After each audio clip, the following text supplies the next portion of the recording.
महाकुंभ मेले की पहली कथा सर्पों और गरुड़ देव के बीच की है, जो ऋषि कश्यप और उनकी दो पत्नियों कद्रु और विनता से जुड़ी हुई है। कद्रु और विनता जो आपस में बहनें थीं और ऋषि कश्यप की पत्नियां भी थीं। एक दिन कद्रु ने ऋषि कश्यप से वरदान मांगा कि उसे 1000 विषैले और शक्तिशाली पुत्र चाहिए।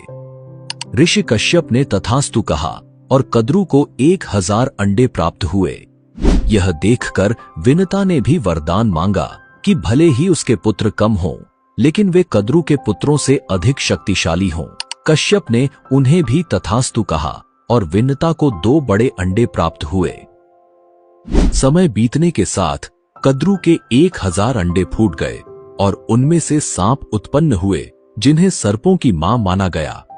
दूसरी ओर विनता के अंडे नहीं फूट रहे थे और अधीरता में उन्होंने एक अंडा समय से पहले फोड़ दिया।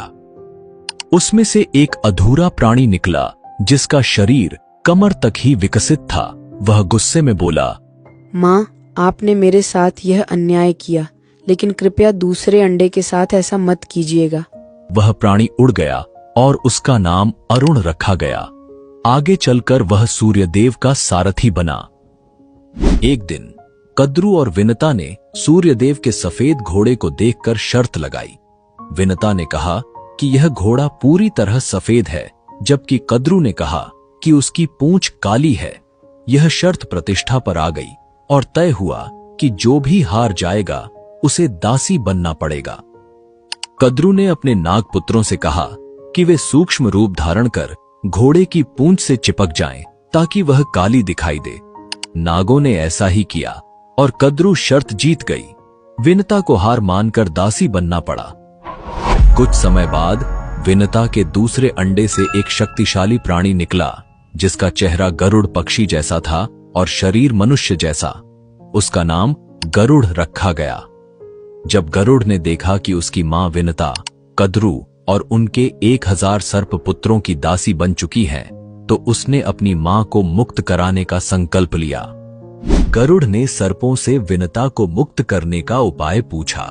सर्पों ने कहा, अगर तुम वैकुंठ से अमृत कलश लाकर हमें दे दो, तो हम तुम्हारी मां को मुक्त कर देंगे। गरुड़ ने यह शर्त मान ली। वैकुंठ धाम पहुंचकर गरुड़ ने अमृत कलश प्राप्त किया। देवताओं ने उन्हें रोकने की कोशिश की, लेकिन गरुड़ अपनी अद्वितीय शक्ति के बल पर सफल रहे। विष्णु जी ने गरुड़ को रोका और उनसे पूछा, तुम इस कलश को क्यों ले जा रहे हो, जबकि इसे खुद ग्रहण नहीं कर रहे? गरुड़ ने अपनी मां को मुक्त कराने की व्यथा सुनाई। विष्णु जी ने गरुड़ से कहा, अगर मैं तुम्हें यह कलश ले जाने दूं, तो तुम हमेशा के लिए मेरे वाहन बनोगे?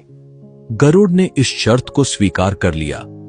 गरुड़ ने अमृत कलश सर्पों के पास पहुंचाया, लेकिन विष्णु जी ने अपनी मायावी शक्ति से अमृत कलश को वहां से गायब कर दिया। गरुड़ ने अपनी मां को दासत्व से मुक्त कराया। इस यात्रा के दौरान गरुड़ पर इंद्र ने कई बार हमला किया, लेकिन वे असफल रहे। अमृत कलश से अमृत की कुछ बूंदें हरिद्वार, प्रयागराज, उज्जैन और नासिक पर गिरीं। यही कारण है कि इन 4 पवित्र स्थलों पर कुंभ मेले का आयोजन होता है।